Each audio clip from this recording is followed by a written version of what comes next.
단일화는 없답니다. 기사 보겠습니다. 이준석 단일화 없다. 김용태 3자 구도에서도 김문수 승리합니다. 라고 나는 확신해요. 라고 얘기를 했다라는 거죠. 어제 이준석 후보 토론이 저녁 8시에 있었는데 오후 2시 30분이었나요? 이때 이 토론이 있기 한 4, 5시간 전에 기자회견을 자처합니다. 그리고 뭐라고 얘기했는지 직접 들어보시죠. 비상계엄에 책임이 있는 세력으로의 후보 단일화는 이번 선거에 없습니다. 끝까지 싸워서 이기겠습니다. 이 반전의 역사 위에 제가 가장 먼저 뛰어드는 퍼스트 펭귄의 역할을 마다하지 않겠습니다. 이준석만이 이재명을 잡을 수 있다는 판단이 빠르게 확산되고 있습니다. 네, 이준석 후보다 단일화 안 합니다라는 기자회견이 이번이 처음도 아니죠. 앞서서 한번 했었어요.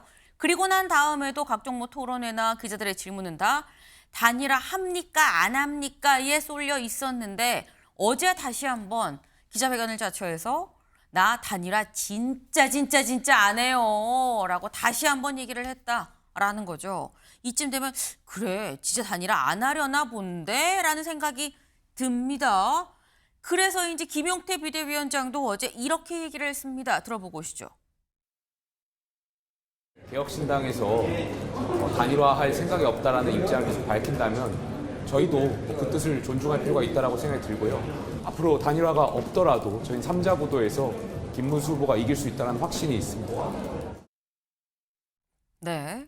그러니까 내일부터 이제 사전투표가 시작이 되는 거죠. 때문에 사실상 단일화 시한은 28일 오늘까지다라는 얘기가 나오는 상황에서 김용태 비대위원장 입으로 3자 구도 얘기가 나왔습니다. 최수영 위원님. 네.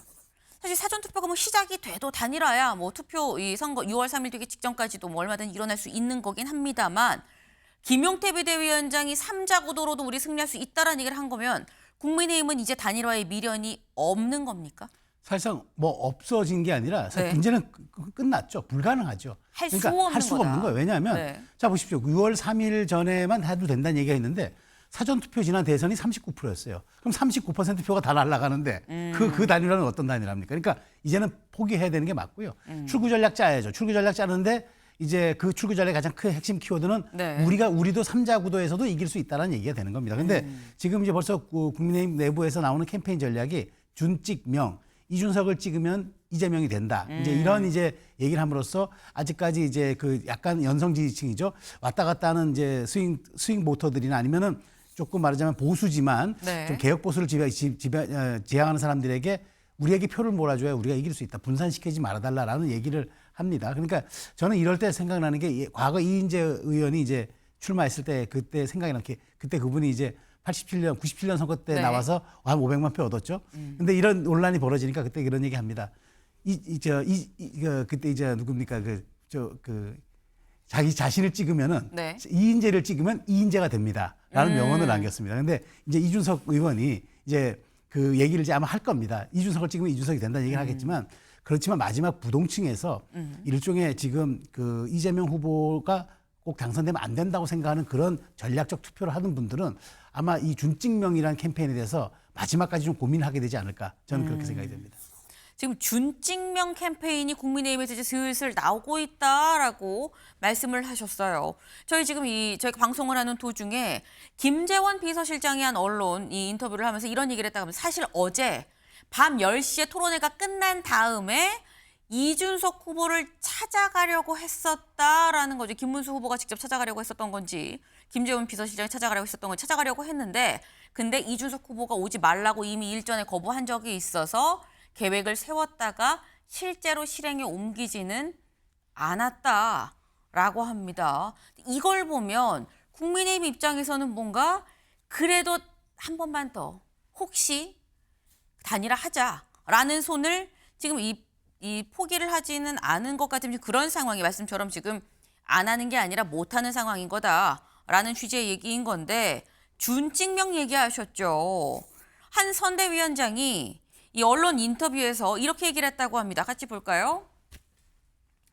더 이상 이준석 후보를 설득할 방법이 없어 보인다. 이대로는 준찍명, 이준석을 찍으면 이재명이 된다라는 캠페인으로 갈 수밖에 없는 거 아니냐라는 얘기를 있다라는 거예요. 윤경호 위원님.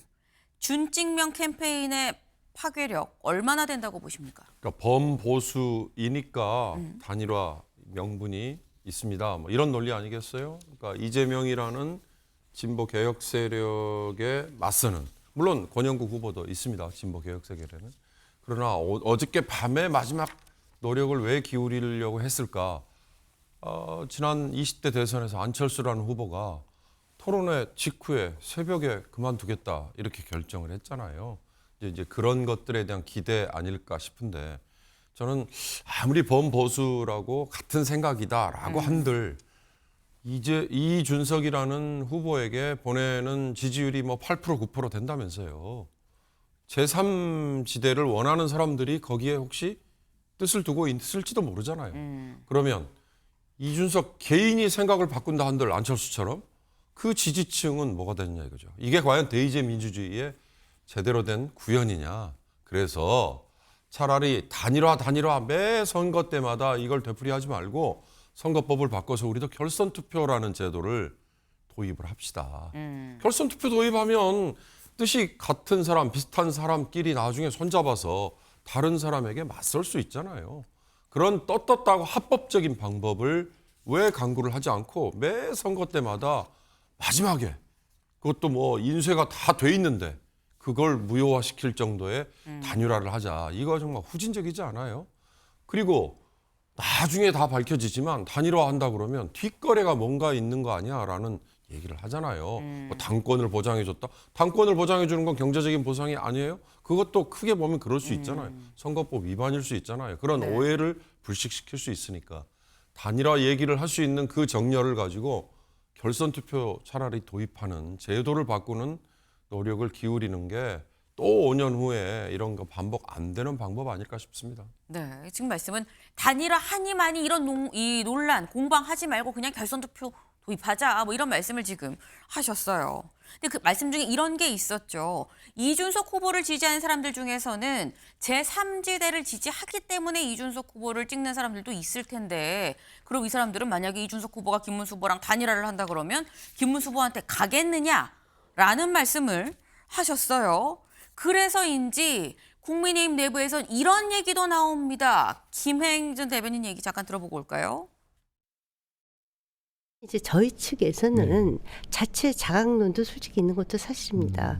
만에 하나 안 될 경우에 우리 후보 자체 경쟁력으로 가야 되지 않습니까? 이 여론조사를 보면 이준석 후보 지지는 6대4 정도. 6은 만약에 이재명 후보 쪽으로 가요. 저희 쪽으로 4가 오고, 그 여론조사 전문가들은 단일화의 효과보다는 오히려 그냥 두는 게 더 낫다. 이런 얘기를 하는 사람들도 있어요.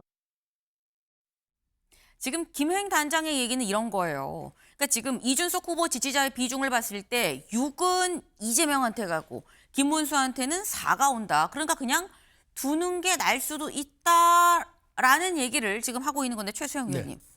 맞습니까? 동의하십니까? 그러니까 일부 동의되는 지점은 있어요. 이준석 네. 후보에 지금 지지하는 분들은 약간 이중적인 지금 그 지지 성향에 갈려 있는 겁니다. 그러니까 그 말하자면 계엄에 반대하고 탄핵에 찬성하는 이런 분들이 강력하게 지지하는 분들이 또 한 그룹이 있고, 한 그룹은 범보수에서 이준석 후보를 대안으로 지지하는 또 그런 경우가 있어요. 이 수치가 얼마나 맞느냐는 저도 정확하지 않습니다만은 네. 저는 이건 분명해 보여요. 그래서 지금 이준석 후보가 단일화 안 하고 완주해서 그 표를 좀 가둬두는 쪽으로 이른바 저수지 역할을 하는 걸로 보고, 그래서 저는 투표율을 높이는 방법으로 가야 한다. 총투표를 높이는 방법으로 가야 한다. 그래서 김문수 후보가 사전투표 얘기를 한 것도, 그 얘기는 부정선거도 불식시키는 것도 있지만, 내도 사전투표할 때는 여러분들도 총동원령을 가지고 좀 와서 투표해달라. 투표의 총량을 올려야지 네. 3자 구도는 우리가 좀 유리할 수 있다. 이 판단을 한 것 같아요. 그런 측면에서 김행 단장의 저 얘기는 어느 정도 단일화 불발을 대비해서 만들어 놓은 그런 논리가 아닌가, 그런 생각이 듭니다.